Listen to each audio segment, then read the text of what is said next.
अस्सलाम वालेकुम दोस्तों, मैं हूं आपका एडवाइज़र आफ्ताब शकील। आज की वीडियो में मैं आपको बताऊंगा कि फ़र्द बराए बै महफूज की रहन और इसके हकूक़ क्या होते हैं और इस फ़र्द को किन मकासद के लिए इस्तेमाल किया जा सकता है। फ़र्द की तरफ जाने से पहले हमें ये पता होना चाहिए कि बै महफूज की रहन कहते किसको हैं। महकमा माल में जब भी बै का लफ्ज़ आएगा तो उसका मतलब ये होता है कि फ़रोख्त कर देना, सेल कर देना, बेच देना।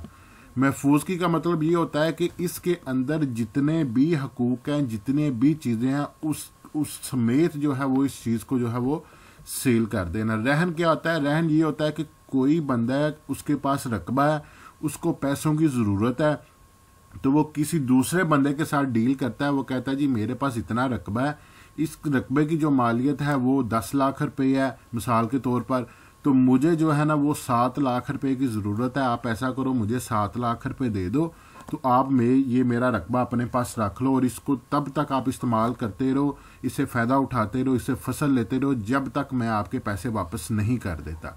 तो इस चीज़ को जो है वो रहन कहा जाता है। तो बै महफूज की रहन ये होता है कि किसी बंदे ने अपना रकबा किसी बंदे को पैसों की खातिर दिया और उससे ये मुआहदा किया कि जब तक मैं आपके पैसे वापस नहीं करता तब तक जो है वो आप मेरे रकबे को इस्तेमाल कर सकते हो। जब मैं आपके पैसे वापस करूँगा तो वो आप पैसे मुझे वापस मैं जब आपके पैसे वापस करूँगा तो आप मेरा रकबा जो है वो वापस कर देना। अब वो बंदा जिस बंदे ने पैसे रकबा देकर पैसे लिए थे, उसको मज़ीद पैसों की ज़रूरत पड़ जाती है। वो कहता है जी मुझे पैसे और चाहिए, इससे जो है ना वो मेरा गुजारा नहीं होता। वो फिर क्या करता है कि जो उसने रकबा अगले बंदे को दिया था रहन की मद में, उसको वो क्या करता है कि उसको वो बेचना चाहता है। अब बेचना वो चाहता है तो वो जारी बात है उसका रकबा जो था 10 लाख का, ठीक है।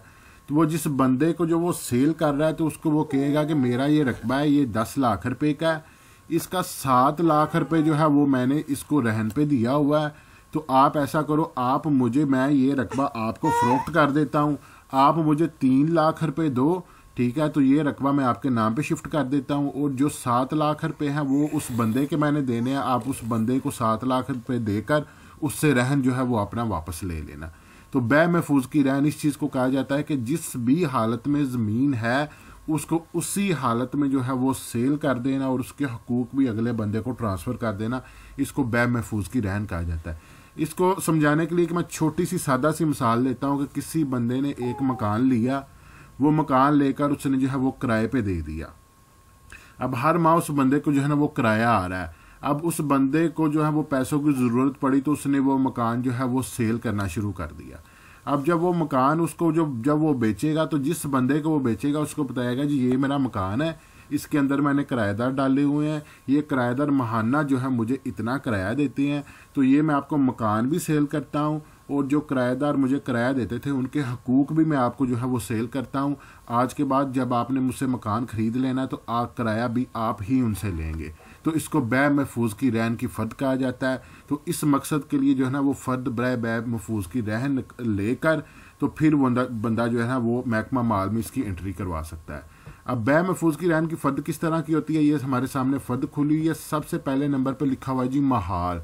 महाल क्या होता है कि जिस इलाका की ये फ़र्द है, जिस मौज़ा की, जिस गांव की ये फ़र्द है उसका नाम आएगा। आगे तहसील है, ये कौन सी तहसील की फ़र्द है, और ज़िला ये कौन से ज़िला की है। साल 2019-20 लिखा हुआ है। वर्क नंबर इसका 1/2 है। 1/2 1 का मतलब है कि हम पहले सफ़े में हैं, 2 का मतलब ये है कि इसके टोटल सफ़ात 2 हैं।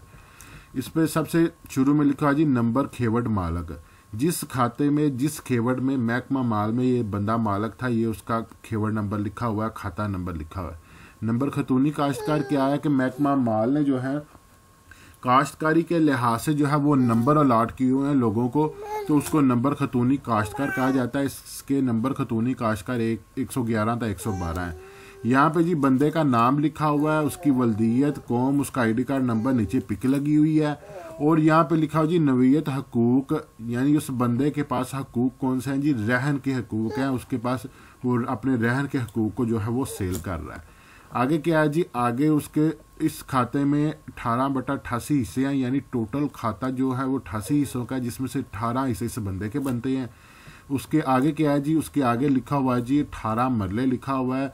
महकमा माल में सबसे पहले जो नंबर पर जो पढ़ा जाता है वो कनाल पढ़ा जाता है, उसके बाद मरला, उसके बाद फिट। ये नीचे रेड कलर में लिखा हुआ है जी हिस्सा मुंतकिला, उसके नीचे लिखा हुआ है जी 9/88, यानी 88 हिस्सों में से ये बंदा 9 हिस्से जो है वो अपने जो है बै महफूज की रहन कर रहा है, सेल कर रहा है।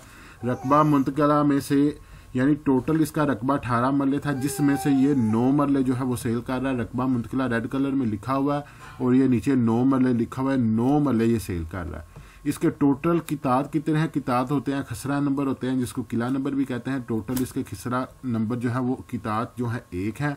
सालम खाता ये जो 4 कनाल 8 मरले का, ये नीचे उर्दू में भी लिखा हुआ है। लास्ट में यह कैफियत दी हुई है। कैफियत में क्या होता है? अगर कोई नाम जिसके के लिए फद बदल बनी हो, हुक्म इम्तनाई हो, इस बंदे ने किसी से कर्जा लिया हो, नया मालक कैम किया हो, सब का इंदराज जो है ना इस कैफियत वाले खाने में होता है। लास्ट में एंड में क्या जी? एंड में जो जिस बंदे ने टोकन लेकर या फर्द निकलवाई थी सारा डाटा उसका होता है। तो ये लिखा हुआ जी नकल मुताबिक असल है, मतलब ये कि महकमा माल में जो रिकॉर्ड था उसके मुताबिक असल नकल है। नाम दरखास्त कनिंदा जिस बंदे ने टोकन लिया उसका नाम वल्दियत। ये फर्द बराए बै महफूज की रहन है, ये देखें नीचे कॉर्नर में लिखा हुआ है फर्द बराए महफूज की रहन है। इसकी कौम, इसका ID कार्ड नंबर, इसकी पिक और सर्वर सेंटर से जिस लड़के ने फर्द जारी की थी उसका नाम, जिस तरीक को फर्द प्रिंट हुई, जिस तरीक को फर्द जारी हुई। कंप्यूटर नकल पर दस्तखत की ज़रूरत ना है कि जिस राजी कार्ड सेंटर से फर्द जारी हुई उसका नाम लिखा है। और सर्वर सेंटर फ़ी जो आप फ़ी बैंक में जमा करवा कर आते हैं ना, वो फ़ीस आपकी फ़र्द के ऊपर भी प्रिंट आती है। अगर आपसे कुछ ज़्यादा फ़ी ले लेता है तो आप अपनी फ़र्द पर चेक कर सकते हैं कि इतनी फ़ी है, इसने आपसे ज़्यादा ले लिया, उसे वापस ले लें। और लास्ट में ये लिखा हुआ है कि ID, इस ID के ये अंगेज से जो है फ़र्द जारी हुई है। अगर आप कंप्यूटर सेंटर में जाकर ये ID बताएंगे तो वो फ़ौरन चेक करके बता देंगे कि बिल्कुल आपकी बै महफूज की रहन की ये फ़र्द जारी हुई है।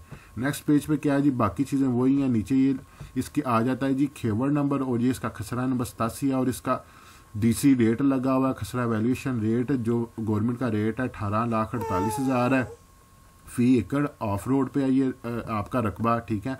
मजान कुल रकबा कितनी 9 मरले है। कुल खेवड़ खसरा वैल्यूएशन ये लिखी हुई है, नीचे वही टोकन वाला सारा लिखा हुआ है।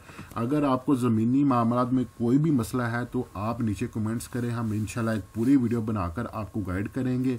और बाकी अगर मेरी वीडियो अच्छी लगती है तो मेरा भाई चैनल मेरा ज़रूर सब्सक्राइब करें, वीडियो लाइक करें और कमेंट्स करें ताकि मुझे अप्रिसिएशन मिलती रहे, ताकि मैं और इस तरह की अच्छी अच्छी वीडियो जो है ना वो डाल सकूँ। मिलते हैं अगली वीडियो में, अपना ख्याल रखिएगा। फ़ी अमान अल्लाह।